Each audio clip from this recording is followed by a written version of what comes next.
1 लाख से ज्यादा तमाशाइयों के सामने और 1 अरब 40 करोड़ लोगों की नेक ख्वाहिशात और दुआओं के बावजूद ऑस्ट्रेलिया ने वर्ल्ड कप में नाकाबिले तस्खीर भारतीय टीम को फाइनल में शिकस्त से दोचार किया और रिकॉर्ड छठी बार वर्ल्ड कप की फातेह करार पाई। इस मैच को देखने के लिए एक जानिब जहां भारतीय वज़ीर-ए-आज़म नरेंद्र मोदी बनफ़्से नफीस अपने नाम से मंसूब नरेंद्र मोदी स्टेडियम में बराजमान थे, वहीं भारतीय वज़ीर दाखिला अमित शाह और ऑस्ट्रेलिया के नायब वज़ीर-ए-आज़म भी वहीं मौजूद थे। टीम इंडिया की पूरे वर्ल्ड कप की कारकर्दगी एक तरफ और फाइनल का खेल दूसरी तरफ नजर आता है, इसलिए लोगों के दिलों में सवालों का एक ना खत्म होने वाला सिलसिला है कि आखिर भारतीय टीम फाइनल में आकर क्यों कर नाकाम हुई।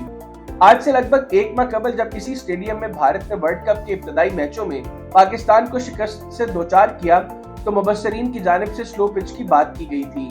इसके बाद के मुतअद्दिद मैचों में स्लो पिच की शिकायत की गई और इल्जाम आयद किया गया कि मेजबान मुल्क अपने स्पिनर्स के लिए स्लो पिच तैयार कर रहा है।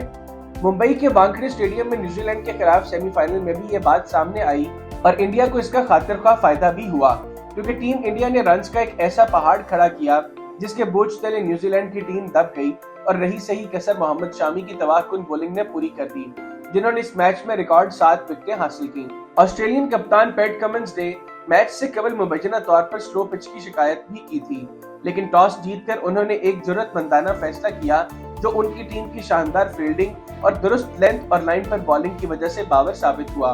मैच के बाद पैट कमिंस ने एक मरतबा फिर अपनी बात को दोहराते हुए कहा कि हमने जितना सोचा था ये पिच उससे ज्यादा स्लो थी और ये इतनी स्पिन नहीं कर रही थी जितना हमने सोचा था, लेकिन मेरे ख्याल से सब ने इसके हिसाब से खुद को तैयार किया और दुरुस्त लाइन और लेंथ पर बॉलिंग की। ऑस्ट्रेलिया के साबिक कप्तान रिकी पॉन्टिंग, जिनकी कप्तानी में ऑस्ट्रेलिया ने 2 बार वर्ल्ड कप जीता, ने फाइनल मैच की कमेंट्री के दौरान कहा कि भारत अपने बिछाए जाल में खुद ही फंस गया। उन्होंने कहा कि आज हालात बहुत ही ज्यादा बर्रे-सगीर जैसे थे।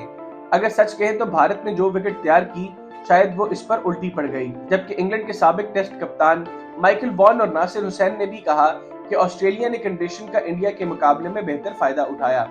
माइकल वॉन ने कहा कि ऑस्ट्रेलियंस ज्यादा होशियार निकले। उन्होंने वही किया जो पैट कमिंस ने इनसे कहा था। उन्होंने भीड़ को खामोश करवा दिया। उन्होंने बहुत शानदार अंदाज में ये काम किया। मैं किसी एक शख्स को भी नहीं जानता जिसने ये सोचा था कि ऑस्ट्रेलियन टीम 43वें ओवर में ही भारत के खिलाफ हदफ को आसानी से हासिल कर लेगी। नासिर हुसैन ने कहा कि भारत अब भी एक अजीम टीम है, लेकिन पिच ने ऑस्ट्रेलिया के लिए काम कर दिया। उन्होंने कहा कि पूरे टूर्नामेंट में भारत के बॉलरों को बैटिंग का मौका नहीं मिला और ये इनके लिए डरावना ख्वाब साबित हुआ और यही वजह है कि कोहली और राहुल ने खतरा मोल लेने से परहेज किया। स्पोर्ट्स सहाफी मोइनुद्दीन के मुताबिक भारत अपने 1.25 लाख तमाशाइयों के दबाव में आ गया। उन्होंने कहा कि आप सोच सकते हैं कि आखिर 40 ओवर्स में भारतीय बैट्समैनों ने सिर्फ 4 या 5 चौके लगाए। केएल राहुल खास तौर से दबाव में नजर आए। उन्होंने कहा कि पिच तो दोनों टीमों के लिए एक ही थी, लेकिन ऑस्ट्रेलिया ने इस पर अच्छी बॉलिंग करवाई। पाकिस्तान के साबिक कप्तान और फास्ट बॉलर वसीम अकरम ने कहा कि इस किस्म की पिच पूरे टूर्नामेंट में कहीं नहीं देखी गई। भारत का अंदाजा बिल्कुल गलत निकला। कम स्कोर की वजह से भारतीय बॉलर्स दबाव में थे। ऑस्ट्रेलिया ने पहले 2 ओवर्स में ही 30 रन बना लिए थे। पिच बहुत खुश्क थी जो 50 ओवर्स के बाद मजीद सुस्त हो गई। ऑस्ट्रेलिया की जानिब से बॉलिंग मुकम्मल तौर पर हिकमत अमली के मुताबिक थी। गेंद जहां भी गई ऑस्ट्रेलियाई खिलाड़ी मौजूद थे। बैटिंग में टैलेंट की जरूरत होती है, बॉलिंग में टैलेंट की जरूरत होती है, लेकिन फील्डिंग में फिटनेस की जरूरत होती है और ऑस्ट्रेलियाई टीम फिटनेस पर बहुत जोर देती है।